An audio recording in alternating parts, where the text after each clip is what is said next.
Some called him a hero, some called him the most dangerous man to the defense industry. In today's Shadow Talk, we discuss the vigilante hacker known as Phineas Fisher, best remembered for the infamous breach against the Italian surveillance and technology company Hacking Team. Leaked court documents came to the surface this week, detailing how Italian authorities tried and ultimately floundered when it came to hooking and sinking their man. We'll dive into the history of Phineas Fisher before skating over the techniques used to break into the Hacking Team network and the OPSEC practices that allowed Phineas Fisher to remain at large. All this to come on this week's Shadow Talk. Welcome, listeners. Now, I'm definitely stuck between a rock and a hard place today. Joining me, we have Dr. Richard Gold, Head of Security Engineering. Hey, Richard. Hey, Rafa, how are you doing? All good. And out in Dallas, welcome back, Harrison Van Riper. Hey, Raf, how's it going? Very good, Harrison. Now, as I mentioned in the introduction, today we'll be discussing Phineas Fisher, the infamous vigilante hacker known for the breach against Hacking Team and Gamma Group, which are two European technology companies that sold surveillance tools to governments and enforcement agencies around the world. Now, this week, Motherboard published an article after they managed to get hold of leaked Italian court documents detailing the interaction between Italian authorities and Hacking Team as they investigated and ultimately failed to find the individual or group responsible for the breach. Before we delve into the latest reporting, Harrison, can you give some of our listeners a refresh on Phineas Fisher and what we know about their previous activity? Yeah, sure. So, I mean, you did kind of give a pretty good summary already, but basically, Phineas Fisher is a kind of ideologically driven threat actor. Again, most well known probably for their attacks against Italian technical surveillance company Hacking Team back in 2015, and basically the drivers behind their activity appear to be mostly motivated by anti-surveillance and kind of like perceived human rights abuses. Definitely more of a kind of proponent of the people type of threat actor.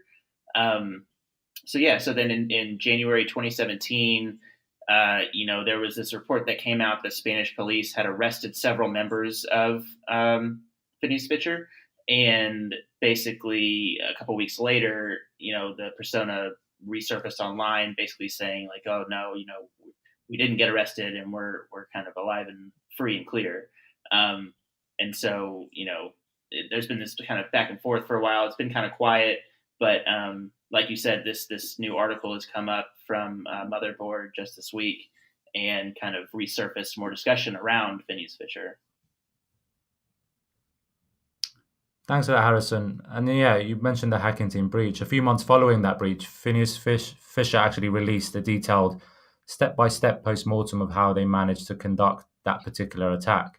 Rich, I'm going to turn to you here. Can you give us a quick rundown of some of the main steps here? Yeah, I highly recommend anybody interested in offensive operations to read his breakdown. It's an excellent first-person account of how he did it. Also, actually, from the defensive side as well, you should know how these people operate. And his tradecraft is pretty rock solid. We'll talk about that probably a bit more later on in the podcast. But he did his initial OSINT recon, figured out different ways of doing, different things that he could do to get in. He discounted phishing, ironically, as he thought the Hacking Team, being a company which actually does phishing for a living, would probably be quite good at picking that up.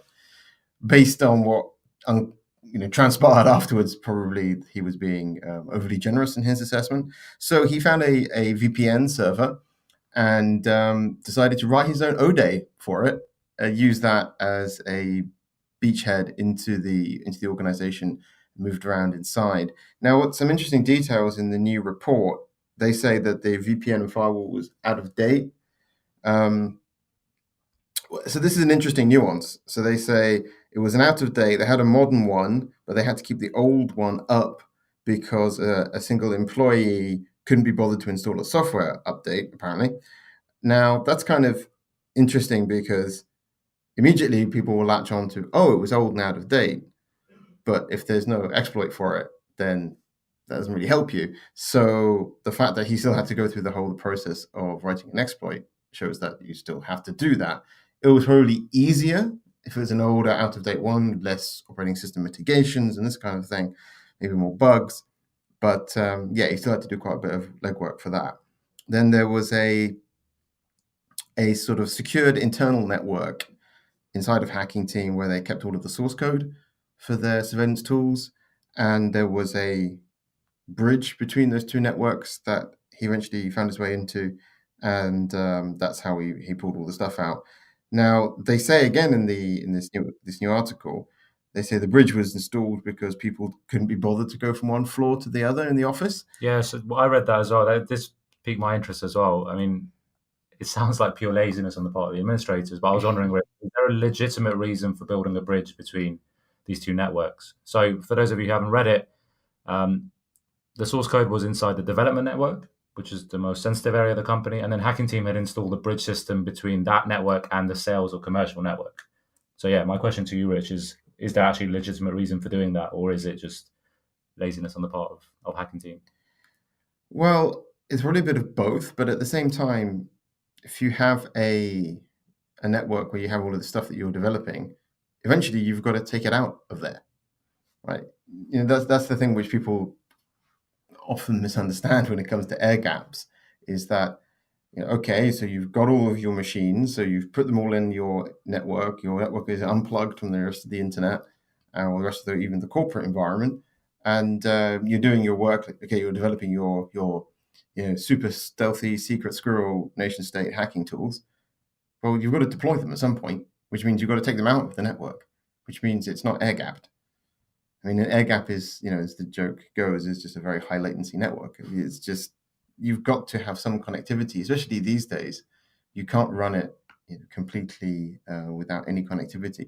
You need to do reporting, you need to do backups, you need to do troubleshooting, you need to do debugging, and in this case, take the tools out and sell them to customers so they can go and play in distance. Harrison, another feature of Phineas Fisher's operation that would be good to cover is the ways in which they were able to cover their tracks and make it harder to get caught. Can you tell us anything about this operational security, or OPSEC as we like to refer to it? So Phineas Fisher used the Tor browser, which connects to the Tor network, which is kind of a way of anonymizing your traffic, and kind of use other proxies, again, to mask their connection while connecting to Hacking Team's network. They also use penetration testing software like Cobalt Strike or Metasploit, and then also used rented infrastructure, which was paid with using stolen Bitcoin cryptocurrency. So all of these different kind of points are essentially ways of anonymizing your activity and kind of just masking yourself from being detected. It makes it really difficult to kind of pinpoint the exact user because, again, these are all things that can be done by kind of anyone. So anybody can try and get Cobalt Strike. We've seen other groups use Cobalt Strike, so that doesn't necessarily pinpoint like that one group is the one conducting the activity.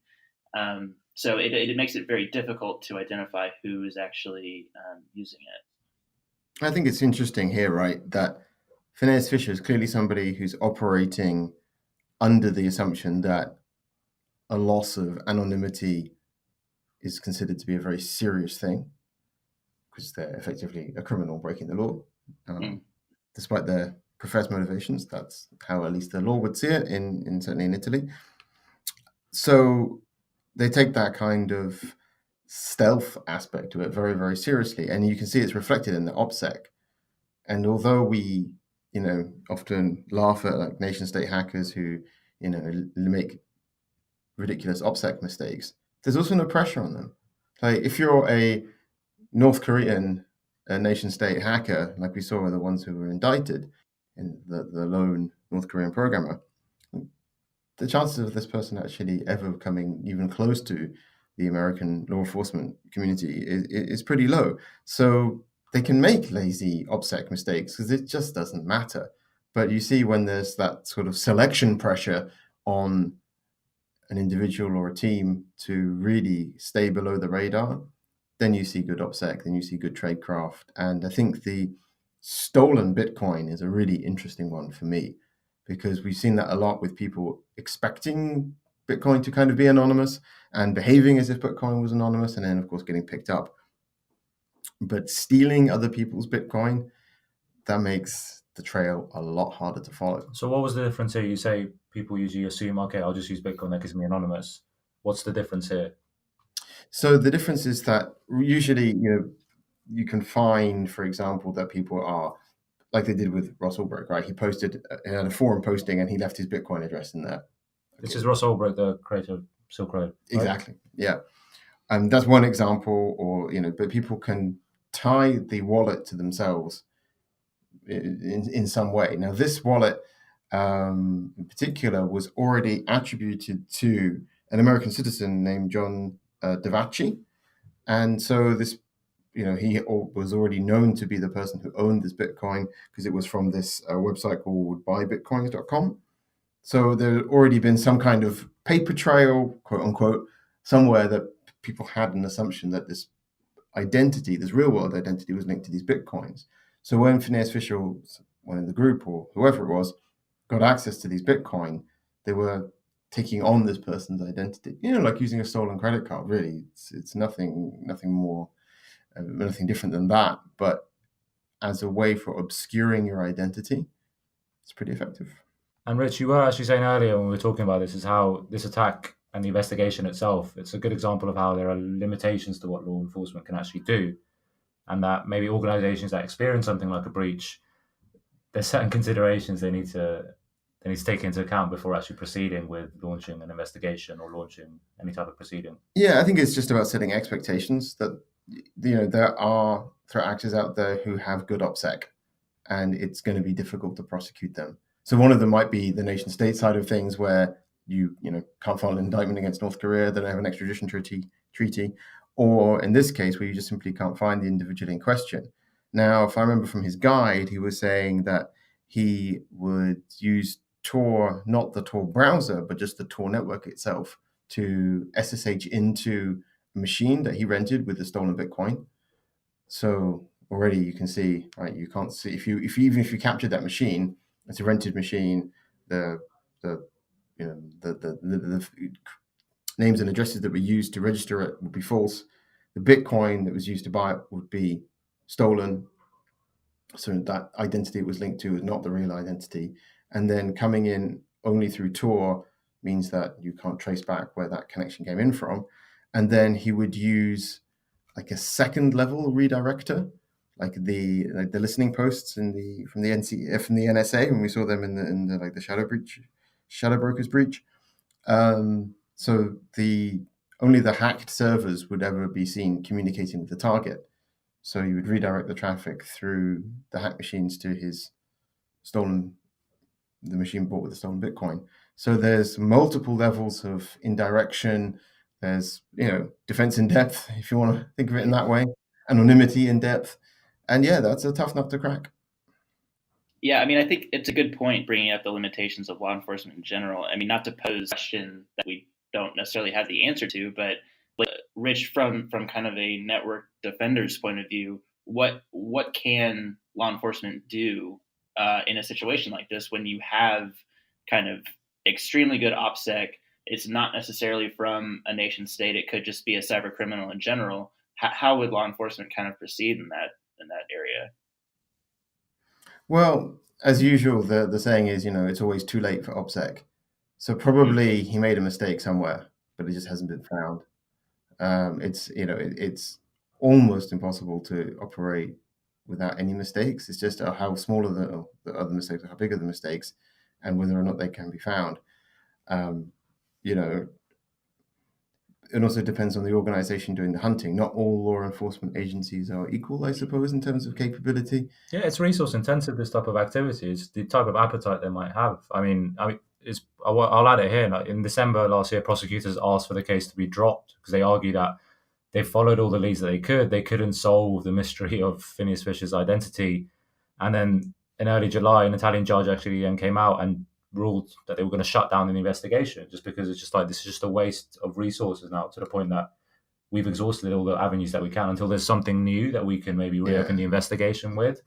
There's no point in going over the same things over and over again. And I mean, the fact there's probably not a lot of sympathy for them as a target. Like, bring that into it as well. Yeah, it's not like they went after, I don't know, like Amnesty International or, puppies Yeah, that feeds into the appetite as well. Yeah, I mean, sure, there's like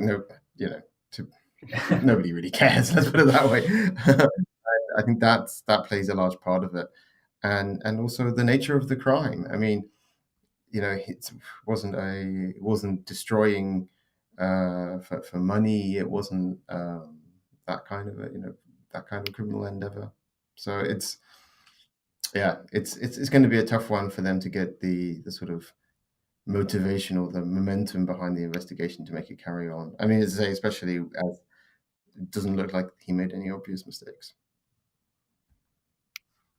And it's probably a good time to remind listeners of all the resources we have available on Digital Shadows covering operational security. Now, we're not going to tell you how to become a watertight hacker like Phineas Fisher, but we do have blogs and research papers covering operational security, cyber hygiene. We even got blogs on Phineas Fisher as well, where we covered the actual hacking team breach at the time. Now, you can find all of these at resources.digitalshadows.com. And another reminder, if you've enjoyed the podcast, this particular episode, for example, please give us a rating on iTunes or your podcast platform of choice. All right, we're coming to the end of today's show. As always, I'll go to each of you for a quick takeaway. Harrison, yeah, why don't sure. you kick us So off? I think it's important to kind of keep in mind the law enforcement kind of perspective of it. I think it's easy for people to say, oh, well, they didn't catch them and they're never going to catch them. But it's much more complicated than that. So I think it's important to kind of consider the other aspects of the crime itself and the technology itself to kind of, it's a lot harder than it seems, I guess. Yeah, as we said, in this case, we've got an attacker who went to a great length to maintain anonymity. And that's probably the difference here with other types of attacks that we've seen. Rich, anything from you? Yeah, I think that it just goes to show that if you've got the skills, you've got the motivation, you can be really dangerous. And I think we often talk about, or the big cyber criminal groups or the nation-state APTs. And I mean, I don't know if Phineas Fisher is one person or a group of people or whatever, but it certainly looks like it could just be just one person. At least that stuff, rather than there was the other stuff with like one of the police websites in Spain. Yeah, Harrison mentioned it at the beginning when he gave the lowdown, and then so there was that as well. So I think that was, that's not really the same level of sophistication as what we've seen here, but certainly for the Fisher and the hacking team breaches, good tradecraft, like the guy really knows what he's doing, and even one person can be a real danger to an organization if they are sufficiently talented, if they are sufficiently motivated. And Phineas Fisher definitely is. So thank you to my guests. It's been a really interesting discussion today. Rich, thank you as always for joining. My pleasure. Harrison, of course, thank you again. Speak to you soon. And thank you, listeners. Join us again next week.